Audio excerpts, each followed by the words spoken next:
بسم اللہ الرحمن الرحیم۔ جس عورت کو اللہ کریم اپنی نعمت اور امانت عطا فرمائیں اور اس کو محسوس ہو کہ اللہ شانہ نے امید عطا فرما دی ہے تو وہ اپنے اعمال کی طرف خصوصی توجہ کرے، کیونکہ عورت کے ہر عمل کا اثر اس کے بچے پر پڑتا ہے۔ نیک اعمال کی طرف کوشش کرے، نافرمانی سے بچے۔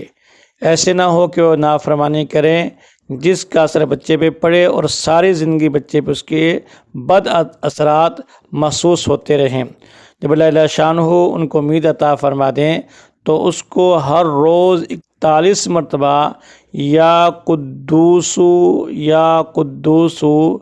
41 مرتبہ پانی پر دم کر کے خود پیے یا کسی سے دم کروا لے، تو یہ روزانہ کے اعتبار سے عمل کرے، انشاءاللہ العزیز اس کی برکت سے بچہ نہایت اخلاق والا، پاک باطن اور نیک ماں باپ کا تابعدار ہوگا، اور اللہ شانہ اس کو ساری زندگی والدین کی نافرمانی سے محفوظ رکھیں گے۔ ایسے ہی جس عورت کو حمل کی تکلیف ہو، پریشانی ہو تو اس سے برداشت نہ ہو رہی ہو، تو روزانہ کے اعتبار سے 121 مرتبہ یا قویو اللہ کا صفاتی نام ہے، اس کو پڑھتی رہے، انشاءاللہ العزیز جو حمل میں تکلیف ہوتی ہیں، مشقت ہوتی ہیں، اللہ کریم اس کے اندر آسانی کا معاملہ فرما دیتے ہیں۔ ایسے ہی ایام حمل میں یا متعالی پڑھنے سے بھی حمل کی تمام تکلیفیں اور پریشانیاں کم ہو جاتی ہیں۔ عورت کو چاہیے کہ روزانہ کے اعتبار سے صبح کے وقت سورہ یاسین پڑھنے کا اہتمام کریں، اور سورہ مریم جو 16ویں پارے میں ہے اس کے پڑھنے کا اہتمام کریں، اور دونوں صورتیں پڑھ کے وہ پانی پہ دم کر لیں۔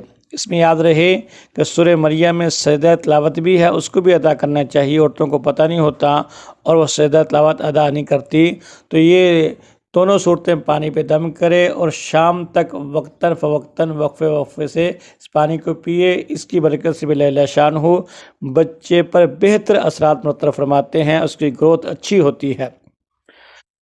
ایسے ہی روزانہ کے اعتبار سے جتنے زیادہ نفل پڑھے گی، یہ بات ایک پوائنٹ کی عورتوں کو سمجھ لینی چاہیے کہ جو جتنے زیادہ نفل پڑھے گی وقت ولادت اللہ شانہ اس کو اتنا ہی آسانی کے معاملے سے گزاریں گے۔ اس کے ساتھ ساتھ کہ مباشرت سے پہلے بھی اگر یا رشیدو پڑھ لیا جائے تو اس سے بھی بچہ نیک ہوتا ہے۔ تو اللہ شانہ ہم سب کو یہ عمل کرنے کی توفیق عطا فرمائے۔